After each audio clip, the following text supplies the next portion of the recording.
Friends, what do you say? Should we get started? Yeah. I'm going to be, I actually think most of the presentations, most of the talking will be done in this vicinity. So Marge, you may want to turn around. Charles, you may want to adjust yourself accordingly. I apologize for that, but no matter where I stand in this room, somebody is going to have their back to me. First of all, let me welcome you here. I am delighted to be hosting my first coffee hour of 2017. As many of you know, I do these on a pretty routine, regular basis at a variety of different locations, at a variety of different times to accommodate different folks within the community. And I'm delighted to have you here today. I do want to thank Janie is in the back from the Saline Senior Center. Janie, you want to raise your hand? Hi, thank you very much for accommodating me. Let's give her a round of applause.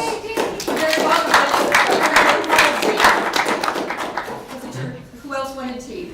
We got some hot water for tea, coffee, regular decaf, some cookies, and some brownies. If you want some water, there's some cups, and there's a sink there or a drinking fountain out in the hall. And if you've not been to this facility before, there are restrooms down the hall to my left. We have one friend from the media here from the Sun-Times who's probably going to be doing a brief story on the coffee hour. And then I'm delighted to have Chase Stanton, our managing director of Channel 18 here recording this. Don't be intimidated by the cameras. I want you to ask the same questions, make the same comments you would have been prepared to make without the cameras being here. So if he likes the way this turns out, it might end up on Channel 18. So thank you, Chase. I find it beneficial. I know most of the people in the room, but what I like to do is go around the room and have everyone introduce themselves. And then what I'm going to do is I will talk for probably about 15-20 minutes about several things. And then it's been customary for me at my coffee hours to invite some guests who represent various organizations and entities within the area to talk about some time-sensitive, important issues. And I'm delighted to have my friends Brad and Dennis here from Evangelical Homes of Michigan. They'll introduce themselves in a little bit and talk to you about really the wonderful organization that they work for, and specifically some of the plans that they have for the former Saline Community Hospital, which the organization recently acquired. So when they're done speaking, then we'll open it up for questions, and if you have questions for them, I know they'd be delighted to answer them, and of course I would be happy to entertain your questions as well. So again, for those of you who do not know me, I'm Mayor Brian Marl, and like I said, I'm honored to be here tonight and happy to talk to you about our community and its future. Kristen, you want to go next? Good evening. I'm really happy to be here. I'm one of your council members. My name is Kristen Mitchell, and I just started my term, so I'm always excited and gratified to hear Brian speak, and I look forward to hearing more about what's coming up for us very quickly. Thank you. I'm Angelo from Sun-Times News. Todd Campbell, City Manager for Saline. I'm Dennis Purdy, Vice President for Philanthropy and Executive Director of the EHM Foundation. Gary? Marge Delhay. Catherine Beach. Betty Charles. Jerry Hale. Dorothy Rodriguez. Jim? Evelyn Burns. Evelyn, thank you. Charles Jeffries. I'm Jim Lowe, I'm a retired professor from Wayne State. I'm Brad Patterson. I'm with the Evangelical Homes of Michigan. I'm Director of Capital and Special Campaigns. Wonderful. Well, thank you all. And I know that these types of events are pretty fluid, so at any time if you need to excuse yourself, feel free. We're going to try and keep it to roughly an hour, and of course we may have some other community members trickle in. So I'm going to refer to this board behind me on several occasions this evening. I hope that you can all decipher it. I think I have brought that board to every single coffee hour that I've hosted since my tenure as mayor began. And many of you will recall when I first ran for mayor, I talked about 5 key areas that I thought were of critical importance, not only to our short-term vitality, but also to our long-term success. So these were 5 areas that I campaigned on, and they're 5 areas that I continue to focus on a day-to-day basis as your mayor. And so it's strong financial stewardship, economic development, support for public safety, investment in our infrastructure, and openness and transparency in city government. Now, before I address those, on Monday, I had the honor, actually I had multiple honors, I had the honor of being sworn in for the 3rd time as mayor of the city of Saline. And by charter, it's a charter requirement, I was obligated to give a State of the City address. Welcome, come on in. There's 2 seats right up front if you'd like to take them. Again, I was obligated, required to give a State of the City address. And so I gave about a 10, 15-minute speech. I suspect that the Sun-Times will be covering it next week, excellent, in their print edition. And I was told, I didn't look at it, but I was told today that there was a synopsis in the Saline Post as well. And some of the areas that I touched on, or chose to focus on in my State of the City address, well, they correlate nicely with the objectives that are outlined on this sheet behind me. First and foremost is economic development. And my friends, I make no apologies. The approach that I use to attract and to help support businesses that exist in our community, I believe is absolutely fundamental and critical. Businesses don't only support our tax base, they don't only provide jobs to our citizens, but they also provide service and amenities that at a minimum maintain and in many ways enhance the quality of life in our community. And so I want to foster an environment where entrepreneurship flourishes and where businesses of all sizes feel welcomed and supported in the Saline community. And so some of the things that I highlighted under the umbrella of economic development, if you will, is the fact that in just about a month and a half, Saline will inaugurate a movie theater. This community hasn't had a movie theater in decades, and I'm really delighted that the movie theater is going to be an Imagine Theater. Now, Jim and I have talked about this. He knows the CEO, Paul Glantz, quite well. He is a fabulous individual. It is a great Michigan success story. Imagine Theater started in 1999 with one standalone theater in Birch Run. And today they have facilities throughout Wayne, Oakland, and Macomb County. This will be their first location in Washtenaw County. And staff can attest to this. I've been talking about Imagine Theater long before they ever announced plans to invest in the Saline community. In fact, it's the only theater that I'll go to because they put a strong emphasis on aesthetics, on order. There's no riffraff. They have an expanded menu. They have the fancy leather ergonomic seats. And perhaps most importantly, they have a full bar. So it is a significantly better movie-going experience, and that will be going into the old country market, farmers market space. And from my latest conversations with Paul and his team, they hope to open that facility in March. And I really believe that that investment, that singular investment, will be the impetus for additional investment in that area of our community, specifically that shopping center, which has had a number of vacancies for many years. Because what we find with Imagine Theaters, whether you look at the Imagine Theater in Canton, the Imagine Theater in Royal Oak, in Birmingham, and Macomb Township, is that they are generating a significant foot and vehicular traffic from about 11 a.m. to 11 p.m. at night, almost 7 days a week. So they bring a lot of customers, a lot of people to the area. So I think that is going to be a great addition to the Saline community. The other 2 examples that I cited right across the street as we continue to move forward, we're moving forward, and hopefully in the very near future we will have a boutique hotel and a standalone Ace Hardware on some municipal lots that are right across the street on Michigan Ave. Those lots have been owned by the city for decades. I started talking about this in the abstract shortly after I became mayor, which is all of these properties that we own, especially those in the industrial park, they really don't do the city or the taxpayers, the citizens, any good for the city to maintain those deeds in perpetuity. The benefit is when they're transferred to a private entity, a private company, a business can be created, a business can expand, our tax base grows, and hopefully jobs flourish. And so those were municipal lots. They're in the process of being sold, and I'm very excited about that because I think in particular a boutique hotel will be very beneficial to the community. Also under the umbrella of economic development, I talked about the really dynamic sort of paradigm shift that we're seeing within the housing market locally. When I first got on council, there was almost no home building.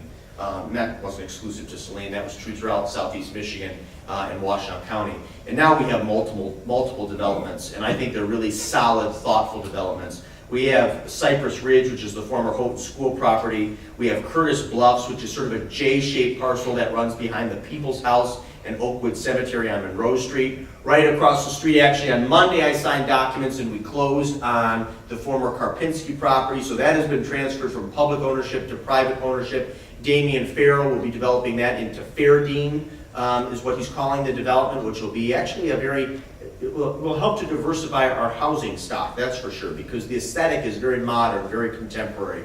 And that will be condos.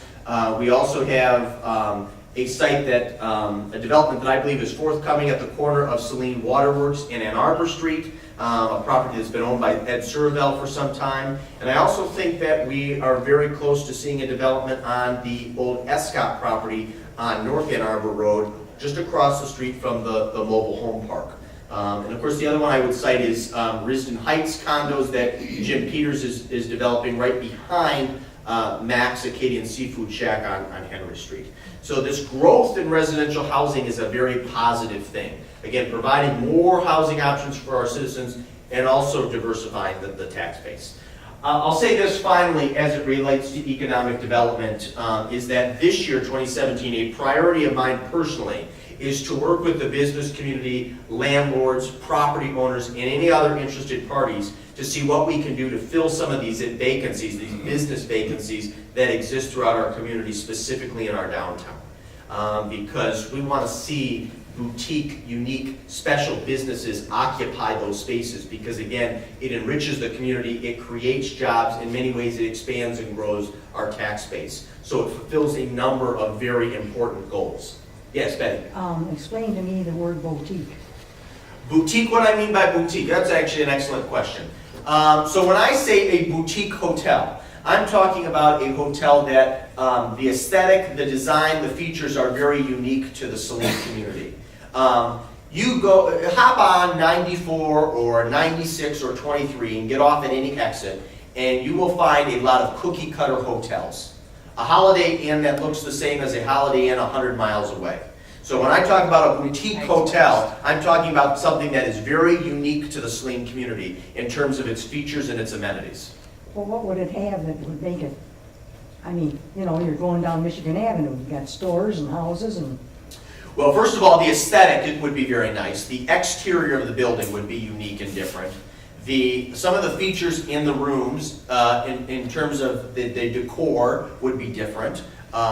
The hotel, the boutique hotel that they're talking about developing in Saline, would not only have a eating area for continental breakfasts, but they're also talking about having a small banquet space and a restaurant, a unique restaurant that you wouldn't find in a lot of other hotels. So again, a number of features that would make it different and special from hotels or motels or inns that you would find throughout the region. Who's going to use this hotel? Who's going to use this hotel? I think you would be surprised how much of a demand there is for hotels. In fact, one of the people that you should speak to, because she's talked to me about this for over a decade, is how many customers and guests of Weller's Banquet Facility need hotel rooms. It's overwhelming. You'd be surprised how much business is done at Liebherr Aerospace, at MMI Engineering Solutions, at Forcia, at Jack Products, at Quantum Signal, associates and partners and customers that they bring into the area that they want to accommodate. And that doesn't even take into account, Betty, all the people who come to this area for sporting events, people who come here for high school or college graduations. I think there is broad and very deep demand for a hotel. In fact, I should add that the gentleman who is taking the lead on the hotel project, Mark Kirkendall, he's a local individual, a wonderful gentleman. I went to school with his son. I actually graduated with his son, Mark Jr. He's been in the hotel and hospitality industry for more than 3 decades in multiple states. And he has done an exhaustive analysis on this, and he believes it's really a winner, that it's going to be a money-making venture, but also very good for the community. How much does the taxpayer have to spend on this tax money? Well, we sold a municipal lot to accommodate the hotel. But in terms of giving incentives or tax abatements, none are being considered. But it's going to take the tax money from the city to get this going and No. take To care of use it? remove the utilities, I think she's talking about. No, I don't think she's talking about that. Are you talking about some sort of incentive or an abatement or No. subsidy? No, I'm talking about you know, every day. No, no, no, no. Any other? No? Now, there's a balance of what, $2 million on this property? And also there's a cost of moving the utilities. That was part of the cost, and that may be what Catherine's talking about. Because it was industrial park, and the council changed it to commercial, I understand. Which of course then we can't get all of the tax back, the school tax or the county tax, as when it was commercial. But how do we still owe $2 million on the property that was bought in '82? Well, let me take a step back. It's true, those parcels were rezoned from industrial to commercial to entice additional interest in buying those lots. As I stated, Mary, before you got here, the benefit to the community is not for the city of Saline to hold the deeds on those properties in perpetuity. The benefit to the community is to see them transferred to the private sector, to see them added to the tax rolls, to see the tax base expand and grow, and to see additional amenities and services offered to the Saline community. What about the $2 million? But hold on a second. Hold on a second. There's no doubt that there is, you know the answer to this because Yes, you're I on do. That's council. why I'm asking, Yeah. and Catherine was asking. There is debt that exists within the industrial parks, there's no doubt about it. There's been debt that has existed in the industrial parks for decades. And we keep an eye on that and we seek to manage that debt. But again, the larger question is, what is best for those lots on Michigan Ave? Is it for the city to maintain the deeds in perpetuity? That may be your position, but I respectfully and emphatically disagree. The benefit is to see them transferred to the private sector, to see them added to the tax rolls, to see jobs created, and to see additional services and amenities for the Saline community. And I should note that although we haven't been aggressively marketing those properties for years, they've been for sale for decades. So we could continue the old approach, which would be we'd just be sitting on them for years to come. Or we could try the approach that council is trying, which is to market them and to return them to the private sector, which is where they belong. But you changed the zoning. It would not Yes. sell as industrial, as commercial or retail, yes. And it's also worth more money per acre because it's smaller lots. But the concern is the money being paid off, that the city indebted itself in the '80s. To say we still have $2 million, I blew my mind that we had all that money still owing. As far as the hotel, there's another use, which is we have many senior citizen homes, as far as Bracken or Stony Brook, and when their relatives come to visit, you normally have a one-bedroom. So you really would like to have your kids, they would want to stay close by or take you out. But my concern is all the money owing and the obligations that the city made. I think that's a legitimate concern. I certainly don't disagree with it. Again, I think the small disagreement we may have is, I think the course of action that has been taken of late is appropriate and sound. And getting it transferred to the private sector, and in particular seeing a hotel created on that site. A hotel has been a goal, having a hotel in this community has been a goal many of us have had that goal for many, many years. And to see that fulfilled, I think, That's is a very, great idea. very important.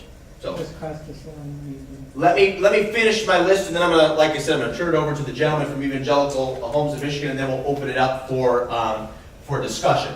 So that kind of takes care of economic development. Support for public safety. There was a comment made right before we started this evening. We just completed a pretty thorough remodeling of central dispatch at Saline City Hall. So the next time you go to a council meeting or you pay a water, or utility, or tax bill, take a look at it. It is very nice. It will ultimately serve the department well, but more importantly, help the dispatchers to serve you more effectively. So we're very proud of that.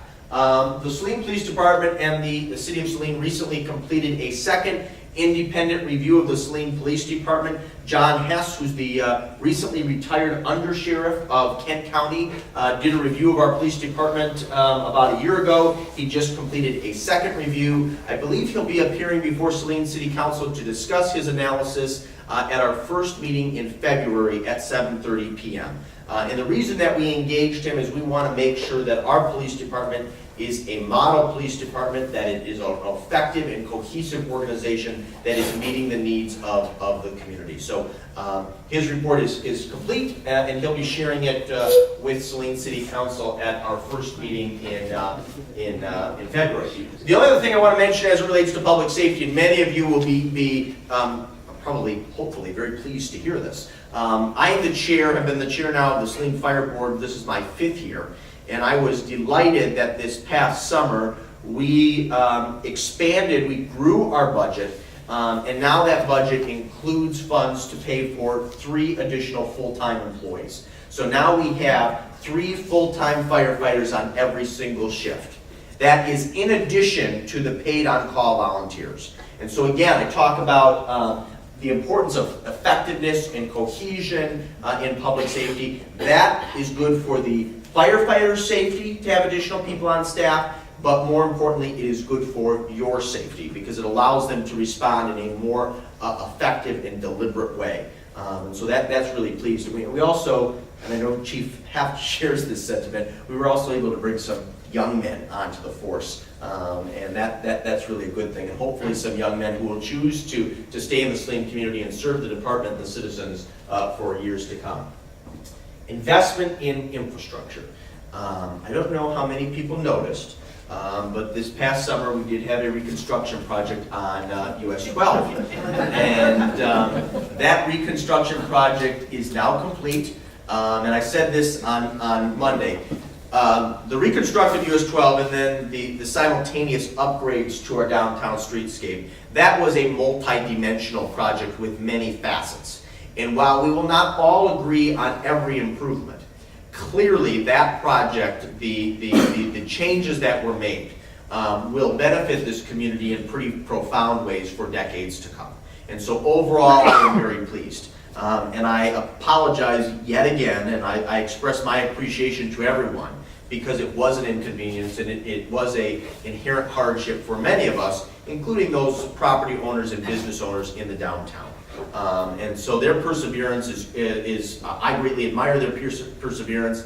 And again, I would note that it's our downtown that really helps to make us a unique and special community. I travel throughout Southeast Michigan. I was recently in Livonia. I'll drive through Canton tomorrow. Great communities, great police departments, great fire departments, safe communities. No historic downtown, and they would just love to have a historic downtown. Again, it's one of the things, not the only things, but one of the things that helps to make us a unique community. We also did a total reconstruct, or a repaving, excuse me, of the streets at Maplewood Farms, which were also original to when that development was completed in the late 1980s. Maintaining our streets will continue to be a priority, as will our sidewalks.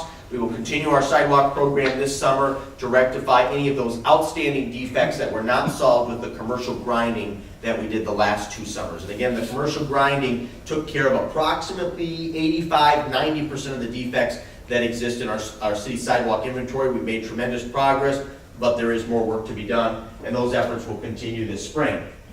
Financial stewardship. I think you all know that the City of Saline, staff in particular, are very conscious, very conservative with public resources, and so is the City of Saline. We've been cited. Our bond rating has improved in recent years because of our strong financial management, and we will continue to focus on a lot of the issues that many citizens have addressed, including Mrs. Hess tonight, which is debt and legacy costs, pension costs, as well as retiree health care costs. Those will be priorities in the coming years. Openness and transparency in city government. I have some business cards up front, so any of you want my email, my personal cell phone, I hope you'll take a card, call me, email me, text me, connect with me on Facebook, anytime you have a question or concern. I have these events because I want to hear from the people I represent, but I also want to fill you in on what's going on in the Saline community. And please note that I will continue to make these types of events, a priority in the coming year and coming years. Finally, many of you show of hands because there were several of you there. Those of you who attended our goal and strategy session on Tuesday evening.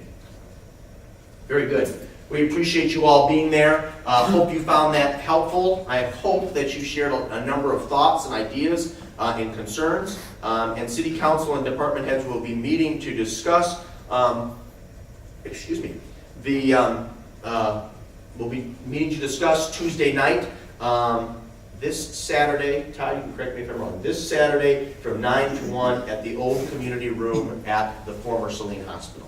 And that is a public meeting, and if you are inclined to attend, we would be delighted to have you there. Again, that's this Saturday from 9 to 1 at the old community room at the former community hospital. And of course, City Council will be discussing our goals and our strategies for the upcoming fiscal year many times between now and when our new fiscal year begins on July the 1st. Let me just say this in conclusion, then I'm going to turn it over to my friends from Evangelical Homes of Michigan. I think many of you probably know that although I'm not particularly well educated, I'm kind of a nerd, and I read a lot, and I watch a lot of things that most people would probably roll their eyes and just be aghast about. But the other night I was reading, and actually not the other night, some time ago during the election I was reading, and I think I had C-SPAN 3 on. And it was all the old convention speeches. And it was I remember exactly what I was reading, although I wasn't really into the book. But George W. Bush's speech from the 2000 Republican National Convention was on in Philadelphia. And there was one line that struck me, and I've thought about it subsequently ever since. And I'm paraphrasing here, of course, but he mentioned something about in a time of great prosperity and great wealth, hopefully 50, 100, 150 years from now, our children, our grandchildren, our great-grandchildren will look back and say, not only was that a prosperous time in terms of material possessions, but it was also a good time in terms of the values and principles that our forebears projected. And so, in paraphrasing that, or the reason why I paraphrase that is, while there are new signs of life in our economy, and while we will continue to do things to increase business activity in the Saline community, we're also focusing on things that have a direct impact on our character as a community. That's one of the reasons why I've emphasized so strongly the dangers of substance abuse and addiction in this area, and one of the reasons why we created a substance abuse task force. It's one of the reasons why I've emphasized how important and valuable to the Saline community Saline Social Services is.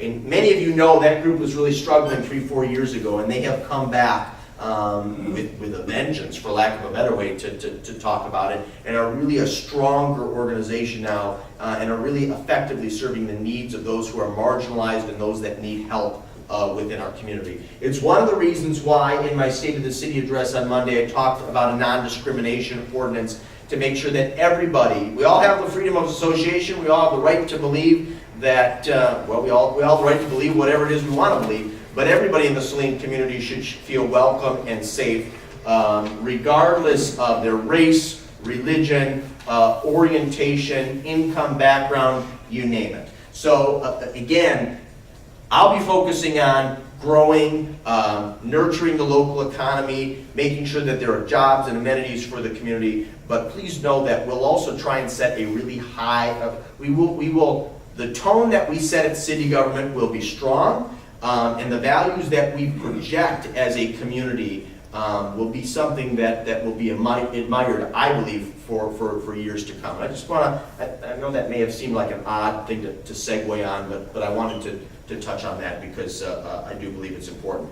And also on that, for the first time in city history, well, City Council had approved this past fall, but for the first time in city history now, every council member at the first meeting in January signs an ethics pledge.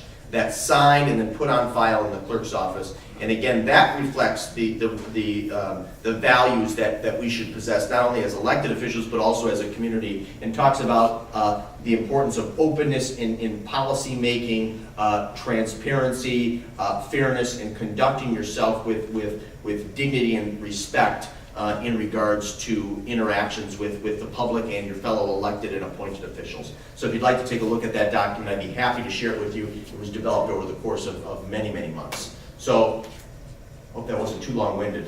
All right, I'm going to turn it over now to Dennis and Brad. Many of you, when you came in this evening, you have a little packet at your seat. I don't know, gentlemen, did you run out of these? No, there's extras. There's extras, so if you didn't get one, we'll make sure you get one. I want, before you give these gentlemen a round of applause, again, speaking of values and a commitment to others, Evangelical Homes of Michigan as an organization really reflects those values. They do a lot of charitable giving. There's a lot of charitable care that is sort of embedded within the organization. We are absolutely delighted to have them in the Saline community. We're excited that you're going to be adding jobs, adding services in the Saline community. It's a company that, a nonprofit I should say, that has been an integral part of this area for many decades. So I wanted to give them an opportunity to talk a little bit about Evangelical Homes of Michigan, but specifically to touch on their plans for the former community hospital site, and then also to address any questions and concerns that you folks have. So with that, please give Dennis and Brad a round of applause.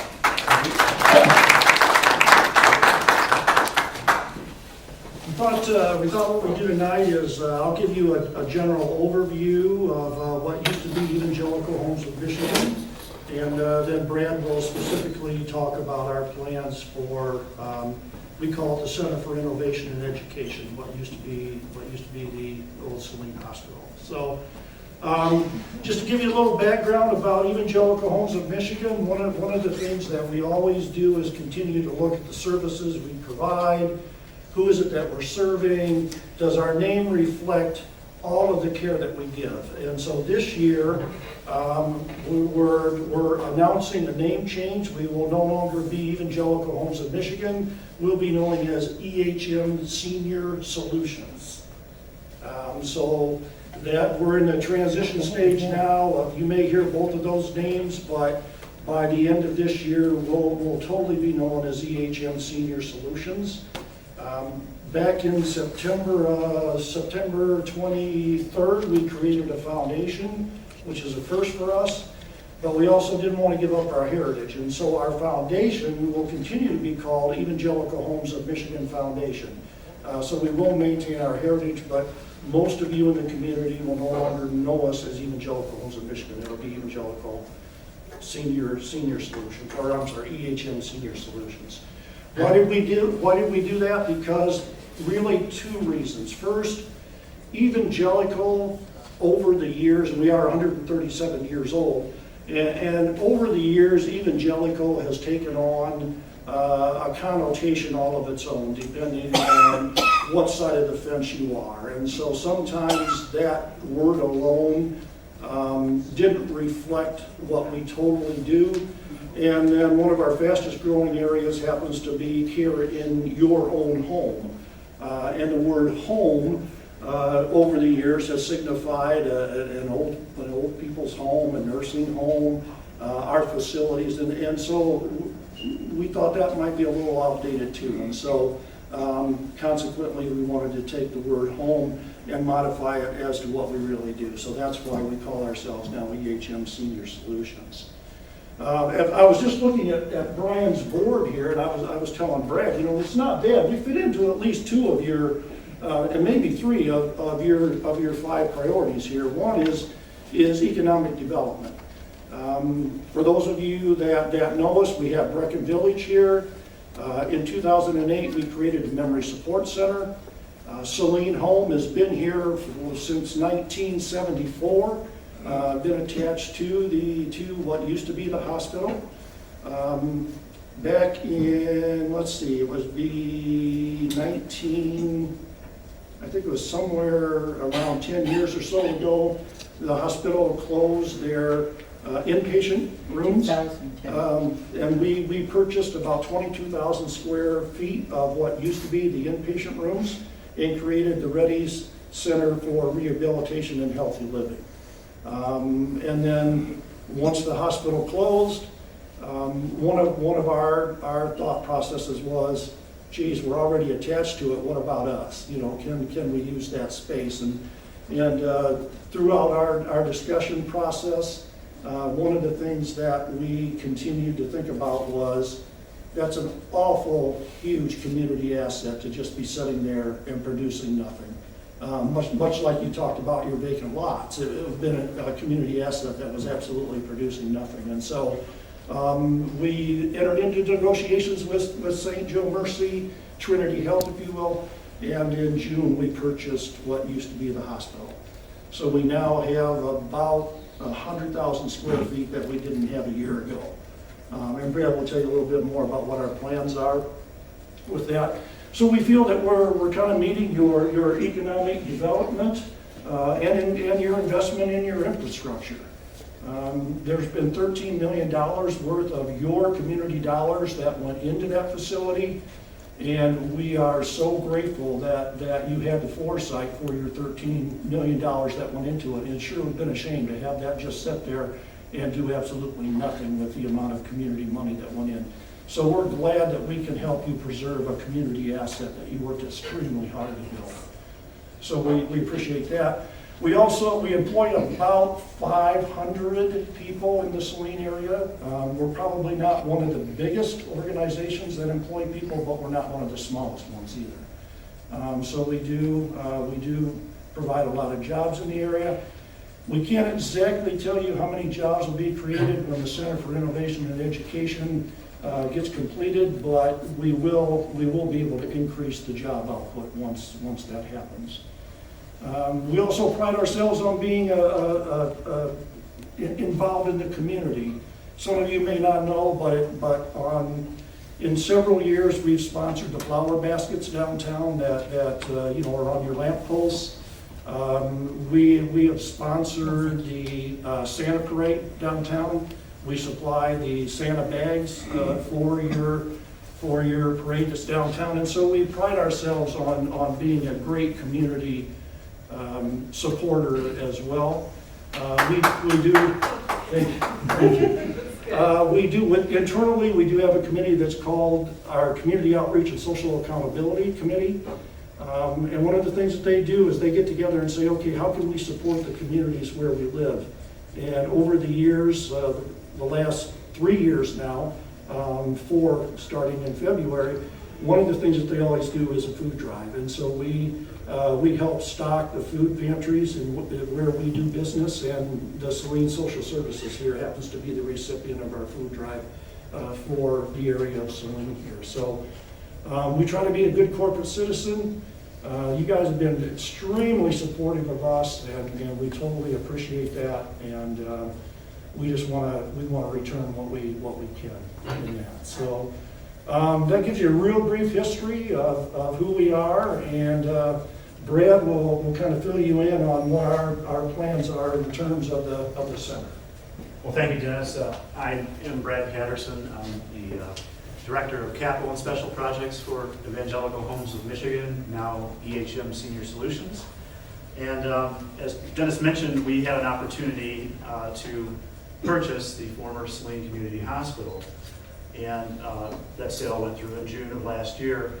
However, we were anticipating this project coming up, and we began to organize the efforts around a capital campaign to raise the money to repurpose the space into what we're calling the Center for Innovation and Education.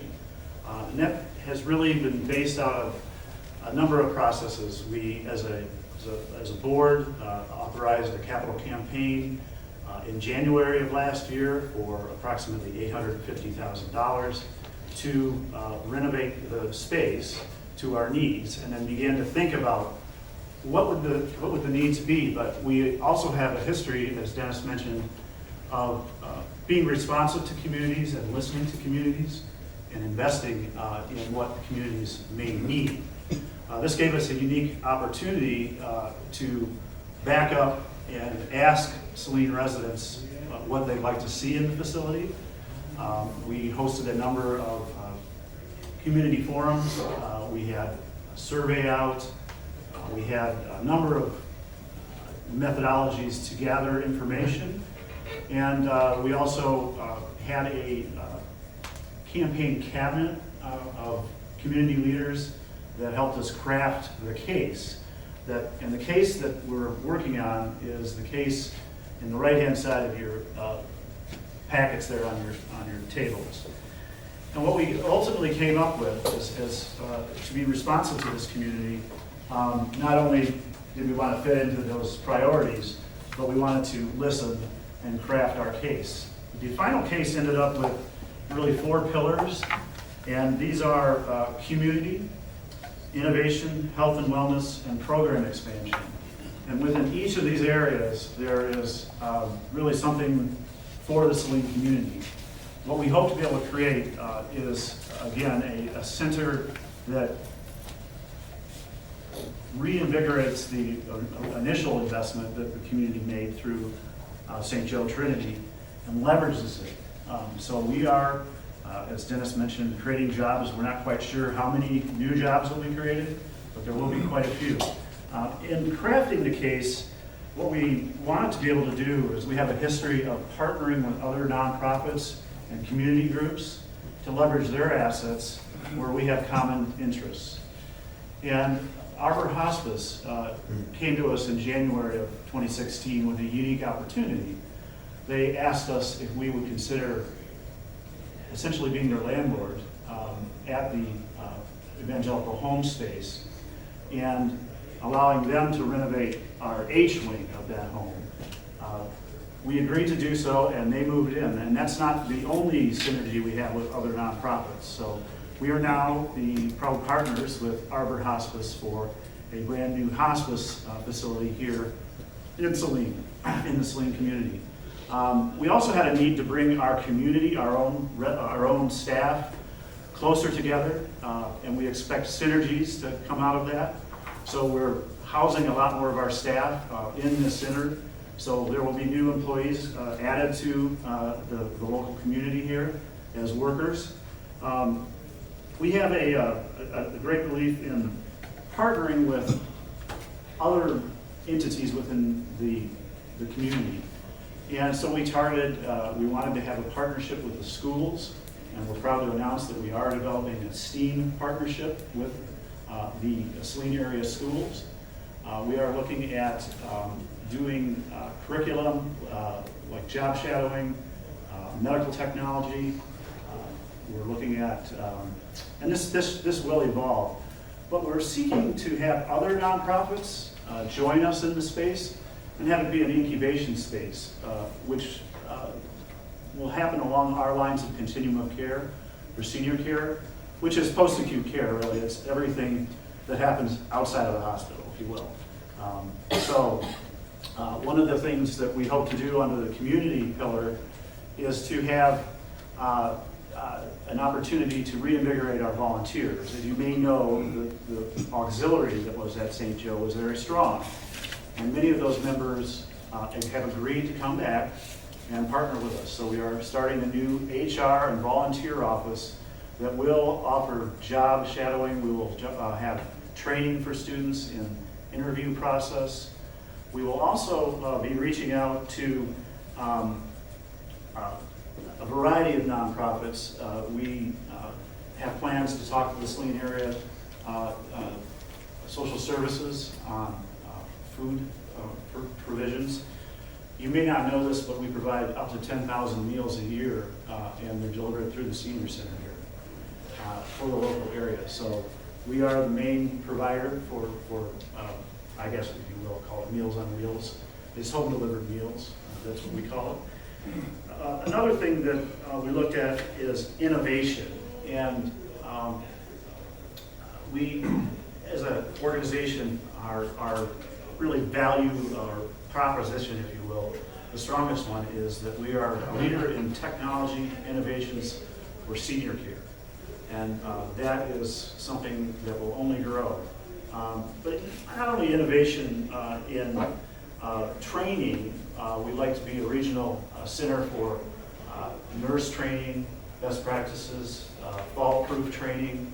So all of those classes, also the classes that happen in the community room will continue.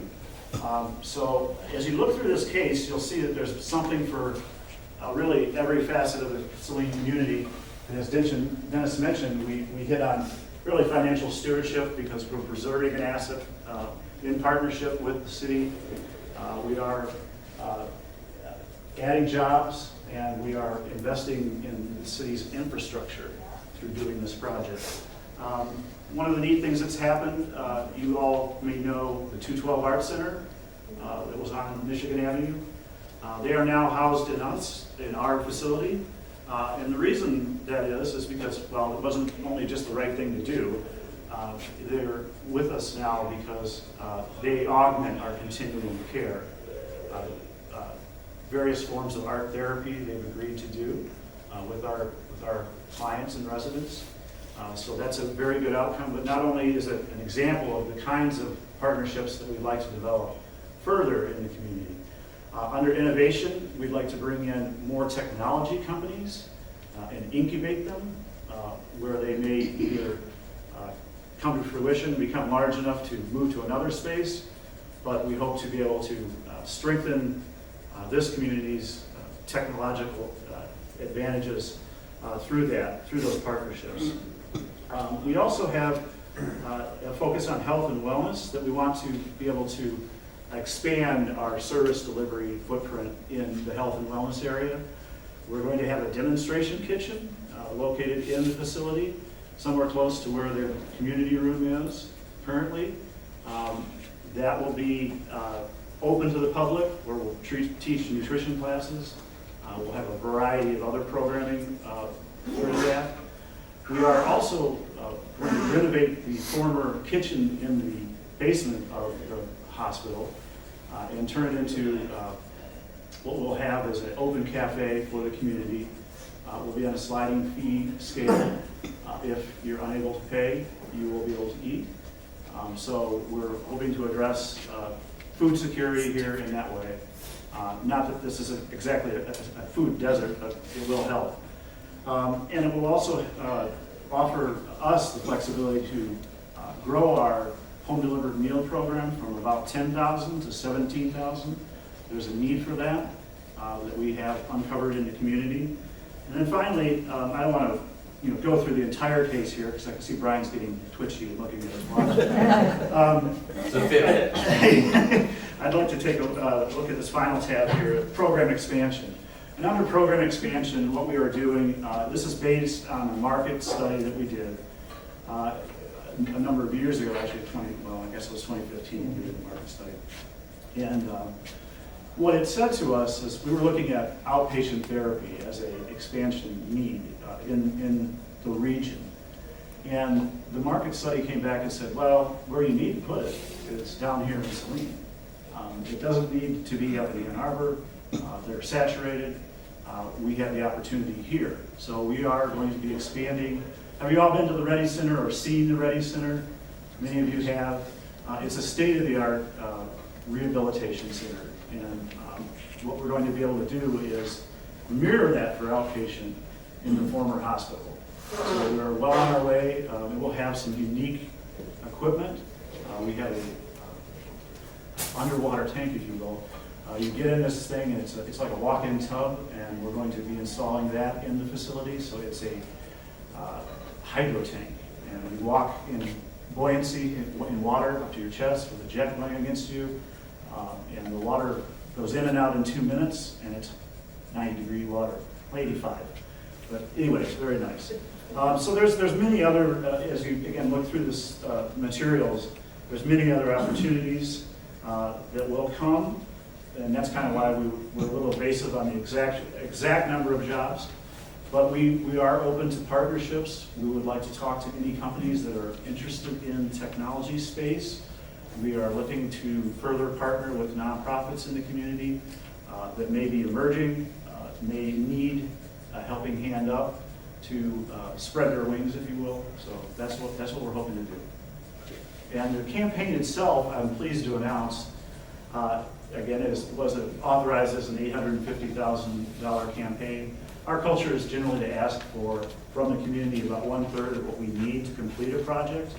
So that's where we came up with that number. We are now at 65% of that goal. So we're well on our way. You'll also be pleased to know that this is being led by a group of concerned citizens here in the Saline community that we've organized and have greatly influenced our ability to achieve this. So, thank you. Very good. Thank you, Brad. Thank you, Dennis.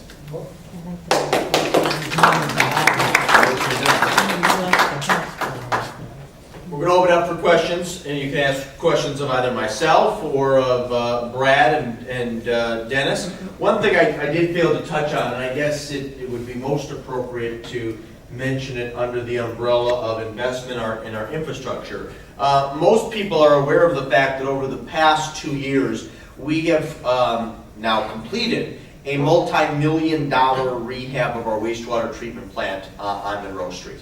And that investment has not only improved safety at the facility, but also streamlined and modernized operations. And that's a very positive thing. However, as of late, there have been increased odors that have been omitted from the plant. And I think I said this on Monday night. I want to be very, very clear about what the city's position is. It is a wastewater treatment plant.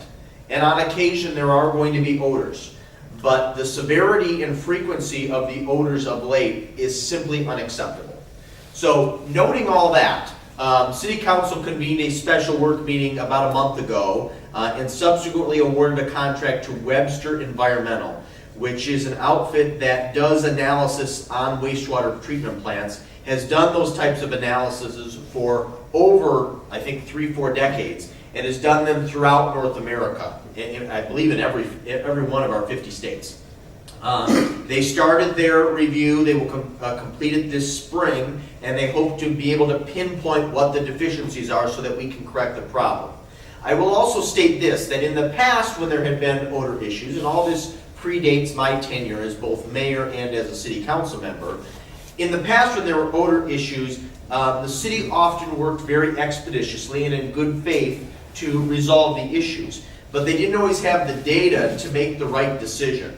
So this time we are trying to collect all the data. We're trying to be very thorough, very concise, and then address the problem so that we're doing it in a very prudent way with public resources. Again, I apologize for the inconvenience. I apologize for any recent obscene, obnoxious odor issues. Again, it is not acceptable, and we're working expeditiously to resolve that. So with that, I'm happy to address any questions you may have. Betty? Well, what does the odor come from? Well, the odor comes from you're treating contaminated water.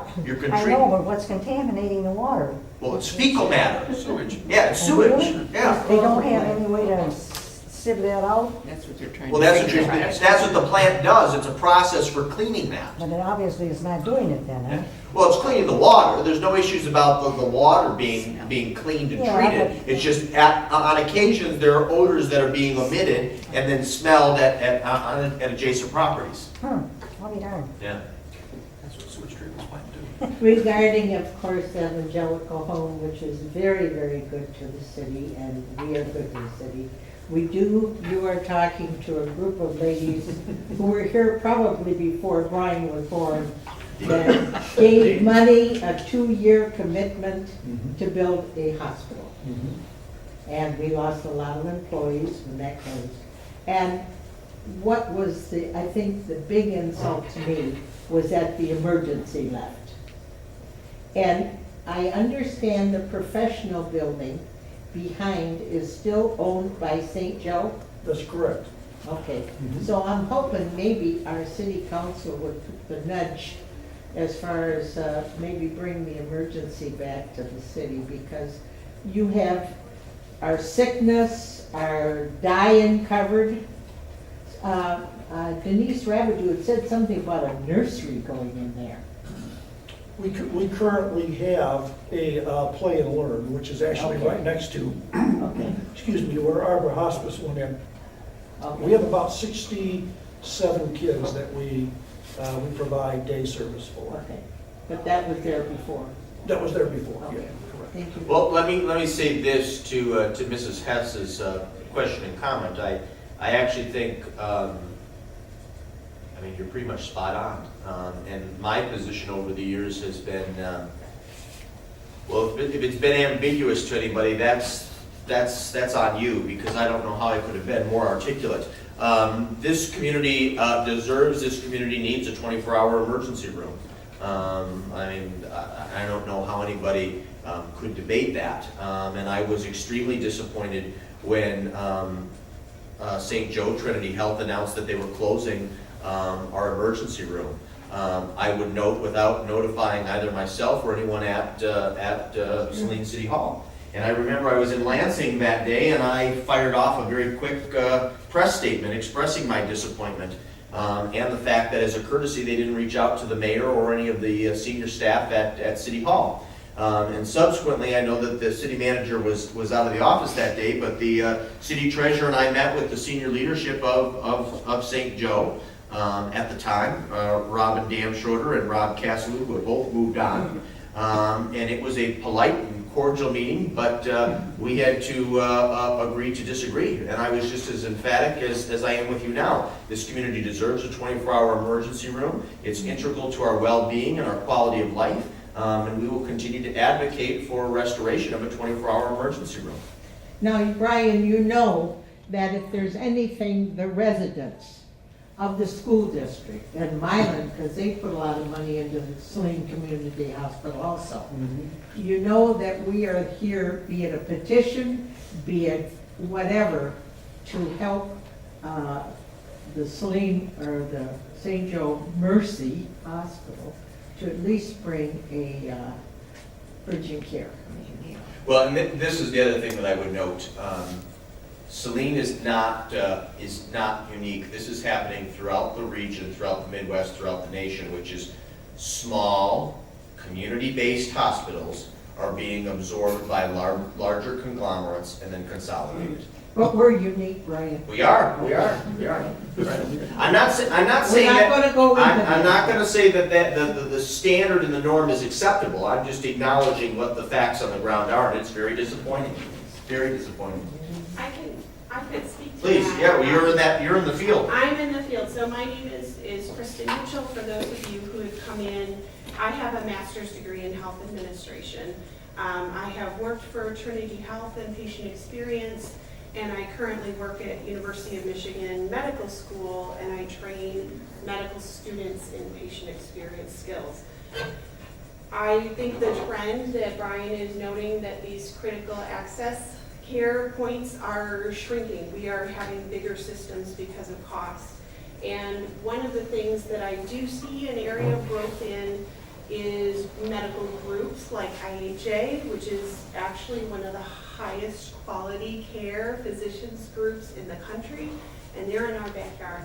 So right now, IHA is expanding. They have built facilities off Plymouth Road in Ann Arbor. They've opened up off Jackson Road in Ann Arbor. That might be more fertile ground. They do provide all-in-one home, kind of cradle-to-grave care. But I do want to say that our Trinity emergency room, because I do have 3 children, and I have visited our urgent care, that is outside of this Saline. But you mean across from Walmart, the old vet hospital? It's the one that's in the Brood Awakenings Mall. They Yeah, are a it used to very be a vet high quality urgent care, and I actually have trained I trained some of their physician's assistants, and that is my go-to urgent care. And I personally go, I got some stitches there.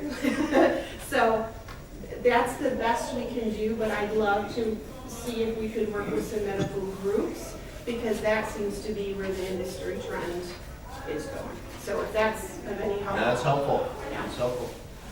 And I'll say one thing, Brian, when we had our open forums, a lot of people said, can you bring the emergency room back? Well, we can't because we're not licensed to be a hospital, but we can bring back some services that we're licensed to provide that went with the hospital, like outpatient therapy, for instance.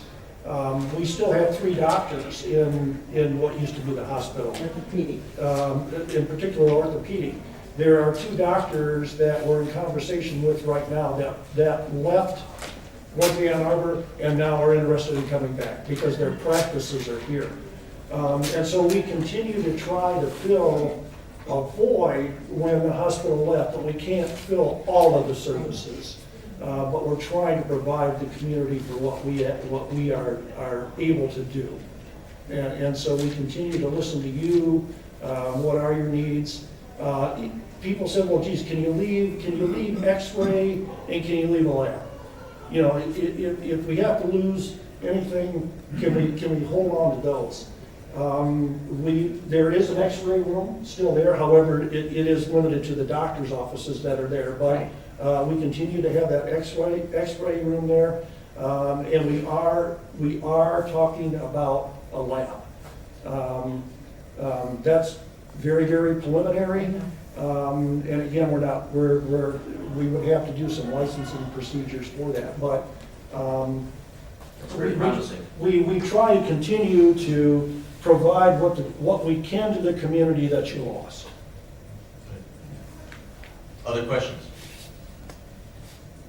Quiet group here. You don't have another question? Me? Yeah. I'm being good. He's falling asleep. Yeah, you were. I guess I would just. Oh, yeah, can I jump back? Dorothy, put your hand up first, then I'll get you. You have 2 at once. I just was thinking about urgent care, that's fine, but they're not open 24 either. No, which is Dorothy, why I said, and urgent care is certainly better than nothing. But urgent care is distinct and different from a 24-hour emergency room. A 24-hour emergency room is ideal for the Saline community. I on occasion, actually before it closed, I needed to use the 24-hour emergency room. I bet every single person in this room who's been in the Saline community for some period of time use that emergency room either for themselves, a loved one, a child, a parent, and it was very convenient. And I will tell you, when I met with Rob Casalou and Robin Damschroeder and Michael Miller from St. Joe, from Trinity Health, I said, what's most troubling about this is, of course, that you're closing and we're not going to have the service. But in addition to that, the service was really excellent. There were some marvelous doctors who worked at the emergency room in Saline, marvelous, wonderful, competent nurses, and as Dennis or Brad touched on, a group of dedicated volunteers that went back decades. And it was really a labor of love, it was really a passion. So it wasn't just losing the 24-hour emergency room, there are a lot of 24-hour emergency rooms. This was a great community-based medical operation. You know, I will continue to be an advocate. Yes, ma'am.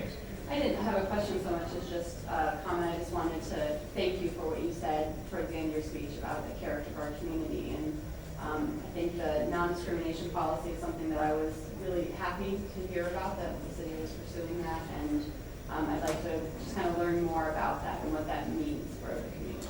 Well, and I'll be honest with you, we're sort of in our infancy. It's something that I've discussed with some community members and with some of my colleagues on council. And I also discussed it with our senior legal counsel from Dickinson Wright, who represents and serves a number of municipalities, including a couple who recently adopted policies of their own. So we have copies of those policies. I believe one is from Mount Pleasant. I can't remember the other city, and then there's one from Macomb County, which he worked on. And so those have been distributed to council members. I've mentioned this now twice in public addresses.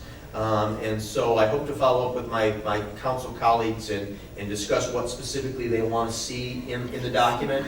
And then similar to the ethics pledge that I touched on, we will probably convene some sort of pretty casual work group to begin drafting something. It will be shared with council. We'll be very thoughtful about it, and then it will probably subsequently come back in a future meeting for adoption. So I wish I could give you something a little bit more tangible, but again, we're really sort of in the infancy of that process. Please.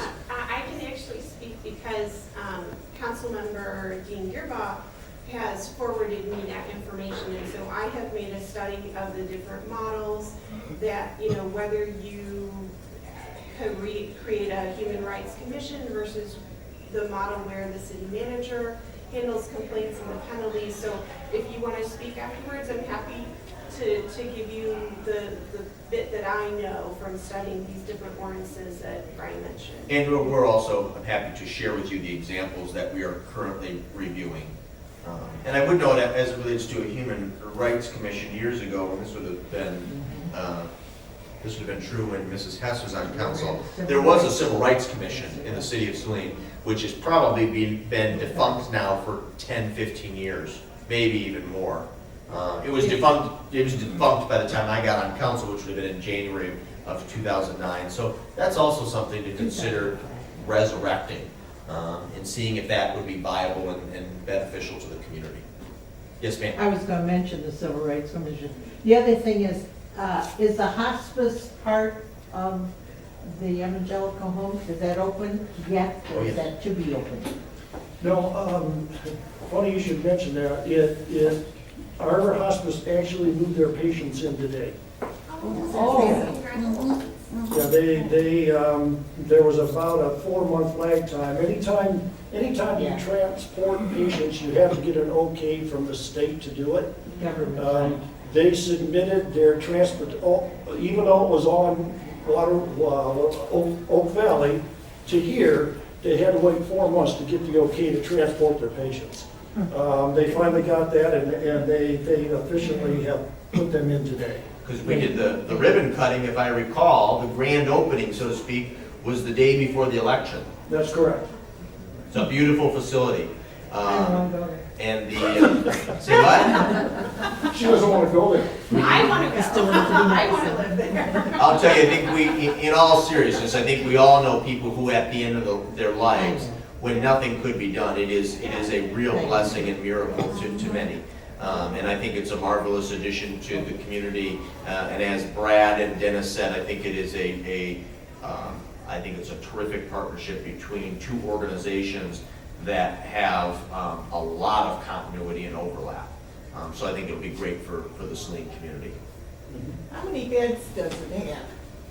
You might be able to answer that, Dennis. The hospice, Yes, Yeah. 13. 13. And actually, if I recall correctly, because I went in there for not the groundbreaking, because of course the structure was already built, but it was Peter's Building who did the rehab of the space, was it not? That's correct. Yeah, so another local Saline business that was involved. It's a beautiful space now. Very, very nice. Did a great job. Yeah. Any other questions, my friends? We're a quiet group tonight, but that's okay. I hope you found some of the comments and questions and dialogue helpful. Again, I want to thank these gentlemen and their organization for all they do for the Saline community. I'm going to hang around for a few minutes if you want to chat. I'll mention again that I have some business cards up front, and that is my personal cell and personal email that is on there. And community service and public service are supposed to be callings. It's supposed to be more than a job. It's supposed to be your passion. So if you do have a legitimate question or concern, feel free to call me, text me, email me, any hour of the day, any day of the week. I'm here to serve you, and that's true for my colleagues on council and those employees at City Hall, or those who are employed by the city of Saline, I should say. I want to thank you all, and have a wonderful evening, and stay safe. They gotta be legitimate questions.